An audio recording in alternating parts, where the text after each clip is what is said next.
جب مہنگائی بڑھتی ہے کوئی مناسب رائے حل نہیں دیا جاتا حکومت کی طرف سے، حکمرانوں کی طرف سے لوگوں کو اپنی انکم بڑھانے کا تاکہ اپنی ضروریات پوری کر سکے، کرپشن پھیلتی ہے، فساد پھیلتا ہے، رشوت پھیلتی ہے، اخلاقی بدحالی پیدا ہوتی ہے، فساد پیدا ہوتا ہے۔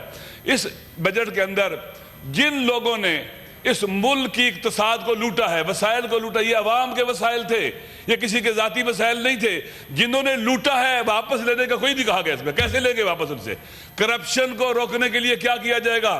اس سے پہلے جو کرپشن ہوئی ہے، کیا جو کسی نے لوٹا ہے مال اس کا مالک بن گیا ہے، وہ اس کی ملکیت بن گیا ہے؟ نہیں، وہ غصب کا مال ہے، غیر قانونی ہے، اللیگل ہے، لہٰذا وہ مال واپس ہونا چاہیے، کرپشن کا راستہ روکنا چاہیے۔ اگر ہم لوٹا ہوا مال واپس نہیں لیں گے تو اور جرت پیدا ہوگی اور وہ دلیر ہو جائیں گے اور لوٹنے کے لیے۔ دیکھیں امام علی علیہ السلام فرماتے ہیں مالک اشتر کو، جب اس کو حکمران بنایا مصر کا، کہتے ہیں دیکھیں اگر آپ سے عوام ناراض ہوں اور خواص اور ایلیٹ کلاس راضی ہو، یہ درست نہیں ہے۔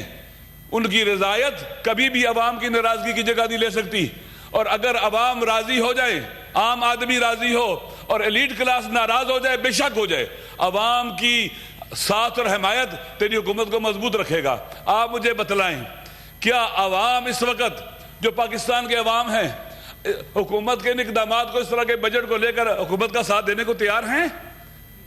حکومت کو برداشت کرنے کو تیار ہیں؟ وہ اس کو قبول کرتے ہیں؟ ہرگز نہیں کرتے۔ آپ مارکیٹ میں چلے جائیں، بازار میں چلے جائیں، حکومت نام کی کوئی چیز نظر نہیں آتی، قیمتوں پر کنٹرول نظر نہیں آتا، اور طرح طرح کی، ابھی آپ نے پیٹرول کی لیویز بڑھا دی ہیں، کتنی مہنگائی ہوگی۔ ایک ٹرک جو اوکاڑا سے اینٹ کا، ہمارے ایک دوست ہے اور ہم اس کے ساتھ ہوتے ہیں، منگواتے ہیں، ایک زمانے میں آج سے کچھ عرصہ پہلے 34,000 روپے کا تھا اس کا کرایہ، آج 1,05,000 روپے کرایہ ہے۔ یہ ہے کتنی چیزیں مہنگی ہو رہی ہیں، کتنی قیمتیں بڑھ رہی ہیں پیٹرول بڑھنے سے، ٹرانسپورٹ کے کرایہ بڑھیں گے اور خرچہ بڑھے گا، الٹیمیٹلی مہنگائی آئے گی۔ تو یہ جو بجٹ ہم نے پیش کیا ہے، اس میں غریب کو، جو پاکستان کی اکثریت ہے، انہیں ان کا حق پامال کیا گیا ہے۔ وہ کہاں سے علاج کرائیں گے؟ وہ اپنے بچوں کی شادیاں کیسے کریں گے؟ وہ اپنی بیٹیوں کو کیسے اپنے شادی کر کے اپنے کیا کہتے ہیں کہ گھر میں منتقل کریں گے؟ جناب ایلیٹ کلاس کے جو لوگ ہیں ان کے پاس بہت اللہ نے وسائل دیے ہیں، اللہ نے دیے ہیں یا ان کے اپنے ہیں یا کہیں سے لائے ہیں، بالآخر بہت زیادہ وسائل ان کے پاس ہیں۔ وہ شادیاں بھی کرتے ہیں تو آپ دیکھیں کتنا خرچہ کرتے ہیں اس کے اندر، بڑے بڑے ہال بک کرتے ہیں، شادی ہال، اور بے پناہ اسراف کرتے ہیں اس کے اندر۔ لیکن غریب مسکین اس وطن کا بیٹا جو اصلی وارث ہے، سارا بوجھ کوئی بھی ہو مشکلات کا یہاں کے عوام اٹھاتے ہیں، عوام ہیں جن کے کندھوں پر بوجھ آتا ہے۔ ایلیٹ کلاس کوئی بوجھ نہیں اٹھاتی، پاکستان کے جو مصیبتیں اور مشکلات ہیں عوام اٹھاتی ہے، اور عوام کو خیال، اگر عوام کا اتفاق کون کرے گا؟ اس ملک کے ساتھ کھڑا ہو کون کھڑا ہوگا؟ اگر ہم ان کو اس طرح سے چھوڑ دیں گے، ان کے ساتھ تعلق نہیں رکھیں گے اور ہر بجٹ میں ان کے اوپر ایک کاری وار لگائیں گے، کاری ضرب لگائیں گے، اکنامکل وار، معیشتی وار، وہ عوام ساتھ نہیں دیں گے۔ اس وقت آپ دیکھ لیں اس بجٹ کے اندر، آپ مجھے بتلائیے انڈسٹریز کو ڈیولپ کرنے کے لیے، آگے بڑھانے کے لیے، بہتر کرنے کے لیے، پروڈکشن کو بڑھانے کے لیے کیا رکھا گیا؟ ادھر کوئی چیز نظر نہیں آتی، فیوچر پلاننگ ہے ہی نہیں اس بجٹ کے اندر، جیسے ایڈ ہاک بیس پر چیزیں بنائی جاتی ہیں، اور جو آئی ایم ایف نے کہا ہے ہو بہو اس کو انجام دیا گیا، عوام کو نہیں دیکھا گیا ہے۔ حکمران ان کی ذمہ داری ہے اپنے عوام کی لک آفٹر کریں، وہ امین ہیں پاکستان کے آئین اور قانون کی روشنی میں، اللہ کی حکومت، اقتدار اللہ کے، وہ امین ہے، اللہ حاکمیت اللہ کی ہے، وہ مالک نہیں ہے اقتدار کے۔ عوام کے پیسوں میں، مال میں تصرف بہت عام ہے، اس سے عیاشیاں نہیں ہو سکتی، عوام کا مال ہے، ٹیکسز عوام کا مال ہے، عوام پر خرچ ہونا چاہیے، غریبوں پر خرچ ہونا چاہیے، ان کے بچوں کی تعلیم کے لیے خرچ ہونا چاہیے۔ مجھے بتلایا جائے کہ اس بجٹ کے اندر پاکستان کے محروم علاقوں کے اندر جہاں سکول ہی نہیں ہیں، بچے سکولوں کو نہیں جاتے، ان کی ایجوکیشن اور تعلیم کے لیے کیا رکھا گیا ہے؟ پاکستان کے اندر تعلیم کو آگے بڑھانے کے لیے کیا رکھا گیا ہے؟ یہاں پر کہا جاتا ہے جی کہ 2 طرح کا نصاب پاکستان میں چلے گا۔ میرے بعض عزیزوں کے بچے بیکن میں پڑھتے ہیں، فرابل میں پڑھتے ہیں، میں دیکھتا ہوں، میں ملتا ہوں، آپ یقین کر لیں اپنے وطن سے اٹیچمنٹ ویک ہو رہی ہے۔ وہ علامہ اقبال نہیں پڑھ سکتے، وہ پاکستان کا لٹریچر نہیں پڑھ سکتے، وہ پاکستان کا شعر نہیں پڑھ سکتے، پاکستان کا ڈرامہ نہیں پڑھ سکتے، یہاں کی ثقافت اور کلچر سے بیگانہ ہیں، ان کی زبان انگلش ہوگی، اردو زبان ہی نہیں ہے ان کی، جیسے یہاں پر انگلش زبان بنائی جاتی ہے، ہماری پارلیمنٹ کے اندر بھی اسرائیل میں بھی انگلش زبان کو زیادہ اہمیت دی جاتی ہے. تو جو اپنی زبان بچہ نہیں جانتا، اپنی زبان بھول گیا ہے، اپنے کلچر سے جو بیگانہ ہو گیا، وہ ڈیٹیچ ہو گیا اپنی مٹی کے ساتھ، پاکستان کے ساتھ تعلق اس کا کمزور اور ویک ہو گیا ہے. ہمیں ایسا تعلیمی نظام چاہیے جو ہماری نسلوں کو پاکستان کے ساتھ جوڑ کے رکھے، اپنی مٹی کے ساتھ جوڑ کے رکھے، ان کے اندر اخلاقیات، انسانی اخلاقیات، جرأت، شجاعت اور بہادری کو پیدا کرے، لالچی نہ بنائے، انہیں اپنے وطن کی محبت سکھائے. آپ دیکھ لیں بچے پڑھتے، آپ نے کیا کیا؟ میں نے اے لیول کے آگے میں باہر جا رہا ہوں پڑھنے کے لیے. وطن کے اندر ہمارے تعلیمی ادارے اتنے کمزور کیوں ہیں؟ میرے خیال میں اس وطن کے لیے ایک یکساں نصاب ہونا چاہیے، اور پاکستان کے اندر تعلیمی ایک ریولوشن کے لیے کام کرنا چاہیے. اور ہمارے ملک کے اندر 60% سے زیادہ جوان ہیں جو پاکستان کے لیے ایک اپرچونٹی بھی ہیں اور ایک تھریٹ بھی بن سکتے ہیں. جوانوں کو امپاور کرنے کے لیے، ان کو طاقتور بنانے کے لیے، ان کو پازیٹیو یوٹیلائز کرنے کے لیے، ان کو راستے رکھنے، ان کے لیے پازیٹیو راستے کھولنے کے لیے اس بجٹ میں کچھ نہیں ہے کہ ہم جوانوں کو کس طرح سے اٹھائیں گے، اوپر لے کے آئیں گے. ہم جوانوں کو کس طرح سے ان کی صلاحیتوں سے استفادہ کریں گے، پوٹینشیل سے، اور اپنے ملک کو طاقتور بنائیں گے. کوئی چیز نہیں ہے یہاں پر. جو ٹیچرز ہیں، جو تعلیم دیتے ہیں، ان کے حوالے سے کیا رکھا گیا اس میں؟ جب آپ نے تنخواہ بڑھائی ہے، ایسا ٹیکس لگا دیا ہے کہ ان کی جان پر ڈائریکٹ اور انڈائریکٹ ٹیکسز لگا دیے ہیں کہ ان کے لیے مصیبتیں بن گئی ہیں. میرے خیال میں یہ بجٹ پاکستان کے عوام کو غریب سے غریب تر بنائے گا، اور ایلیٹ کلاس کو مالدار بنائے گا، بہت طاقتور بنائے گا. اور یہ طبقاتی نظام ملک کے فیوچر کے لیے، ملک کی سالمیت کے لیے انتہائی خطرناک ہے.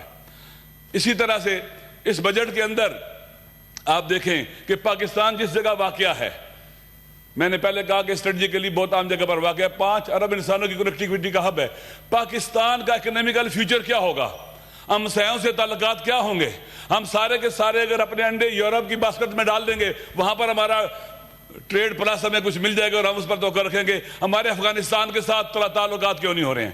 ہمارے ایران کے ساتھ صحیح تعلقات کیوں نہیں کبھی ہو رہے؟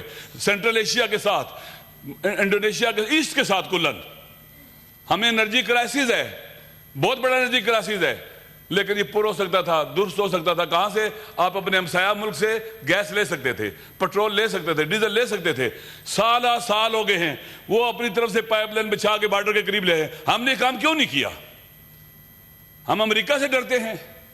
ہمارے عوام غربت کی چکی میں پس کے مر جائیں، کراتے رہیں، امریکہ ناراض نہ ہو. اگر عوام ناراض ہوں گے، امریکہ کی رضایت کسی فائدے کی نہیں ہے. امریکہ چاہتا ہے کہ پاکستان آئسولیٹ ہو جائے. اس حساس دور کے اندر جب دنیا کے اندر پاور شفٹ ہو رہی ہے ایسٹ سے ویسٹ سے ایسٹ کی طرف، بڑے بڑے تحولات اس ریجن کے اندر وجود میں آ رہے ہیں، ہم irrelevant کمزور ہو گئے تو irrelevant ہو جائے گے. ہماری کوئی سنے گا ہی نہیں. ہم 25-26 کروڑ عوام کا ایٹمی ملک ہے.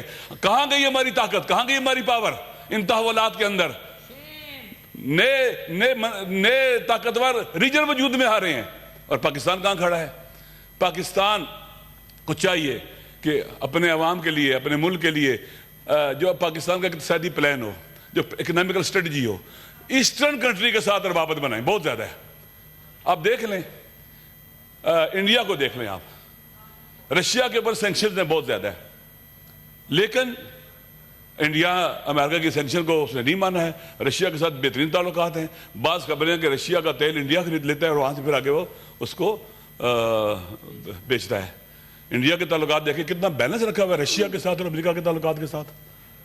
اپنے نیشنل انٹرسٹ کے اوپر انڈیا نے کمپرومائز نہیں کیا ہے. کمپرومائز نہیں کیا. ہم نے کیوں کیا ہوا ہے؟ وائنڈ اپ کریں گے. کرتا ہوں.